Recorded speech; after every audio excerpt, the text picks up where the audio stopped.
আমাকে যা ঠিক করিয়া বলো, আমি তোমার শরণাগত। আমাকে তুমি পৃথিবীতে শরীর রাখতে পাইল এমন কিন্তু জ্ঞানী ব্যক্তিরা মৃত বা জীবিতদের জন্য কখনো শোক করেন না। আমি তুমি বা এই রাজারা যে ইতিপূর্বে ছিলাম না তাও নাই, কিংবা পরে যে থাকিব না তাও নাই। যেমন প্রত্যেকের জীবনে এই বাল্য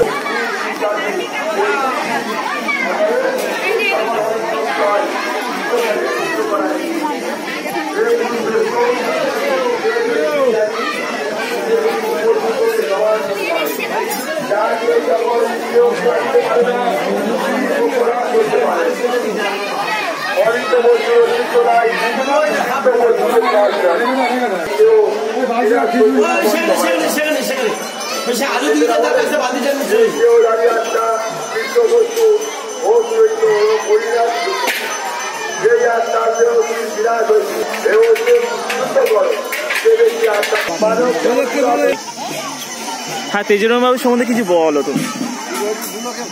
হ্যাঁ, যারা বলবে তাদেরকে ফটো দিচ্ছি। হ্যাঁ, যারা বলবে তেজরাম বাবু সম্বন্ধে তাদের কাছে আমি ফটো এনেছি, ফটোগুলো দেবো সব। এই ফটোগুলো সব আছে। তেজরাম ইনি কে, এনে কোথা থেকে এসেছেন, এইগুলো একটু জানতে চাই। এই প্রথম আসি সাগর থেকে আসি অল্প বয়সে, তখন বয়স ওনার 14 থেকে 15 বছর। আচ্ছা, এসে সাগর পরিক্রম করে এসে আমাদের খেটে কথা বৃন্দাবন ওইখানে একটা মনসার আশ্রম নিচ্ছে। আচ্ছা, মনসার থান। আচ্ছা, সেইখান থেকে এসে তারপরে এটা খুব শ্মশানে পরিণত ছিল। আচ্ছা, মহা শ্মশান। তারপরে উনি এইখানে এসে নাম সংকীর্তন করে গ্রামে 14 মাদল হ্যান ত্যান অনেক কিছু করে এই মন্দির স্থাপন করেন এবং এই জায়গায় উনি আধিপত্য গরু পাতি হ্যান ত্যান অনেক কিছু। ওনার মধ্যে অনেক মহাশক্তি, কেউ আমরা চিনতেও পারিনি। আর অবশেষে আমরা চিনলাম যে উনি একজন মহাপুরুষ ছিলেন। এইভাবে কিন্তু ওনার অনেক গল্প আছে, যেখানে যা কিছু বলেছেন সত্যের সঙ্গে পরিচয়। কিছু গল্প বলুন ওনার সম্বন্ধে, যারা ডকুমেন্টারি ভিডিও করছি, তো এর মধ্যে সারা জীবন যেন থেকে যায়, সাধারণ জনগণ আর ভবিষ্যতের প্রজন্ম যারা জানতে পারে। এনার সঙ্গে উনি অনেক অসুখ বিসুখ থেকে অনেকের নৌকোবাহিনীতে অনেক উপকার করেছে, যাদের যা বলেছে সেই মতো কাজ হয়েছে।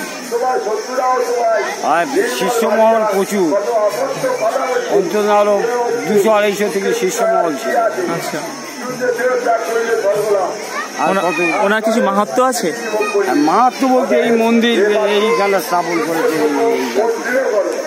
এই মাহাত্ম্য এখানে, এছাড়া অন্য কোথাও কিছু।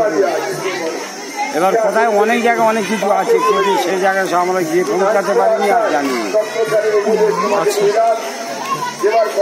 আচ্ছা, ঠিক আছে, আর এই পর্যন্ত রাখি, পরবর্তী কাকে যদি পাই দেখি। বলো কি ওইখানে? এই যে সানের ঘাট, হ্যাঁ, এই মন্দির মানে আমাদের গ্রামের ভগবানপুরের মিস্ত্রিরা করেছিল। কত সালে? হালকা তখন আমার মনে আছে, আমার এসব ডকুমেন্টস করতে গেলে সব লিখে নিয়ে সব করতে হয়। আচ্ছা, বুঝলি? আচ্ছা, ঠিক আছে, রাখছি। হ্যাঁ, লিখে নিয়ে করলে মনে করে সব বলতে হয়। ঠিক আছে।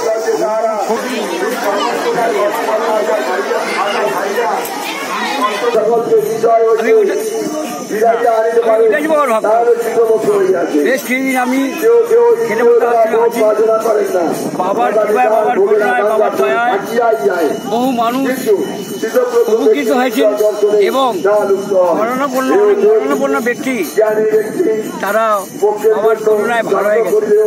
আমরা সেই আশায়, সেই কামনায় বহুদিন ধরে আমরা খেলবোটা আশ্রমে চাকরি উদ্যোগ করি। পৌষ সংক্রান্তির দিনে আমরা বাবার খিচুড়ি প্রসাদ সৈন্যক জল পায়েস পয়লা নম্বর ঘাটে যাই, ওখানে অনেক ভক্ত সেবা করে এবং জন্মাষ্টমীর সময় সারা নাম কীর্তন হয় ও তারপরের দিন বাল্য ভোজন বহু ভক্তের আমরা সেবা করাই। তারপরে শিবরাত্রির দিনে আমরা আবার আশ্রমে আমরা বাবার নাম করি। তারপরের দিন ভক্তবৃন্দ ধ্যান করে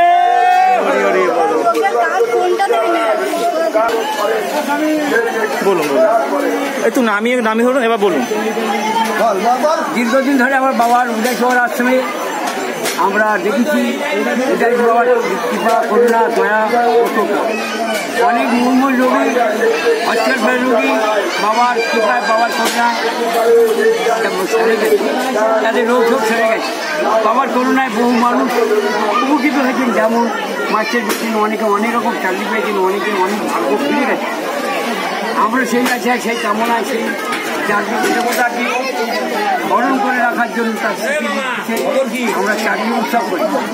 পৌষ সংক্রান্তির দিনে আমরা চারপাড়া খিচুড়ি বন্ধক চালে পাই নিয়ে আমরা কলম সাজে বহু ভক্তির সমাগম করাই।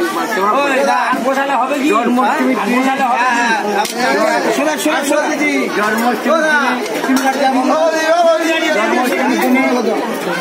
আমরা সারা নাম কীর্তন করি এবং তারপরের দিন ভালো ভোজন করাই।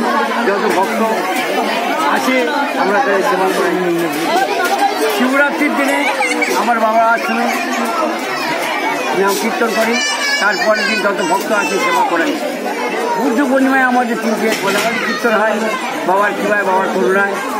বহু ভক্তের সমাগম হয়েছে বা হয়। আমরা 20 করা 25 করা খিচুড়ি করে খাওয়াই। তার করুণা তার কৃপা তাকে আমরা ভগবান জেনে দিই, তিনি আমাদের ভগবান। আর কাউকে আমরা আমার ভগবান বাবা, আমার হৃদয় হৃদয় বাবা, আমার ছেলে আমার মেয়ে আমার জামাই সবাই হৃদয় বাবা জীবনে আমি নমস্কার করছি।